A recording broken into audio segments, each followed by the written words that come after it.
Do you have any experiences as a worker, as a professor, that you would want to share with other workers, that whether they be positive or negative?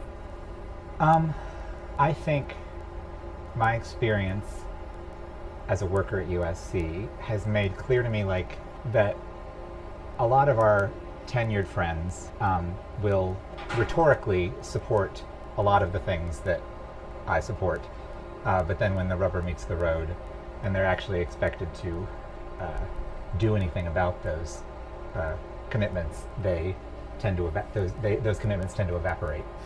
Okay, so I guess you got two questions. What are the things you support, and why do you think that the other professors or workers don't follow through?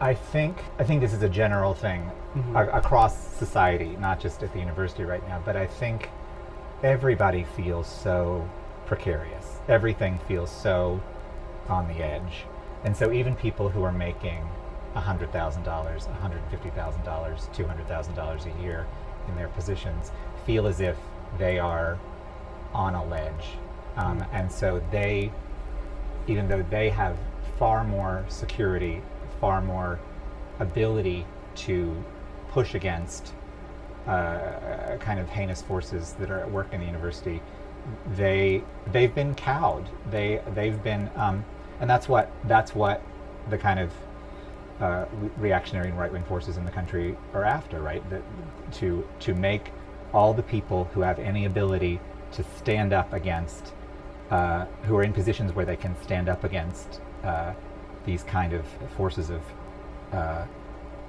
oppression and anti-labor, anti-everything, that they won't stand up. And we've seen that over and over again right now in 2025, that where institutions which should feel empowered to stand up against the kind of, you've just seen institution after institution fail in 2025 in pretty upsetting ways. Okay, so you feel that anybody with any type of strength is cowering because the pressures have gotten that intense. Yeah, but I also think it's the pressure's gotten that intense because they're doing it. It's a feedback cycle, right? Like because no one stands up, then everyone feels like they're out on a ledge by themselves, right? Like the I think that in terms of higher education, you've got all sorts of situations where like these institutions which should feel insulated because they're so wealthy, they're so powerful, they should feel insulated from the pressures from the administration in ways that like a public institution in the South, for example, is not. And those institutions have completely ceded any kind of independence and handed over. They've let Trump appoint, curriculum czars, at Columbia or whatever else. And so what hope do we have of the people here at USC, the people at SEC schools, the people at state schools? What hope do we have of them doing the right thing when the people who have all the money, all the kind of autonomy in the world won't demonstrate that kind of courage? Okay, and so do you feel that collective action would help raise the courage of these people? Absolutely. But I think part of the thing is that tenured faculty tend to see temporary faculty, part-time faculty, adjunct faculty, whatever terminology you want to use for that, as a threat rather than as allies in a struggle against a separate force. I think frequently they see us as rats in the walls rather than allies who you could form solidarity with. And if you had something that you could say to them, which we're going to be on the radio, so maybe they may not hear, what would you say to them to encourage them to join the struggle in solidarity?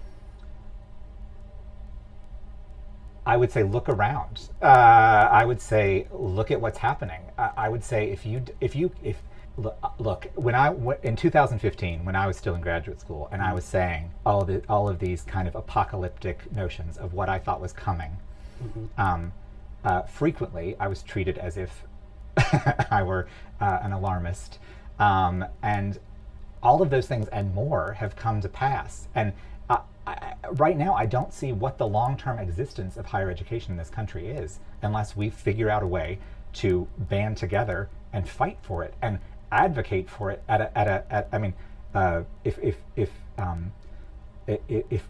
if there isn't solidarity, if there isn't some kind of unified force advocating for the importance of higher education, the importance of what we do in the world, then it's just going to go away. The idea of education that prevails amongst the people who are in charge of this country right now is not education, as I understand it, and they're just going to eliminate us one way or another. What union could they join? The UCW. Okay, so you would encourage the staff to join? I would. All right.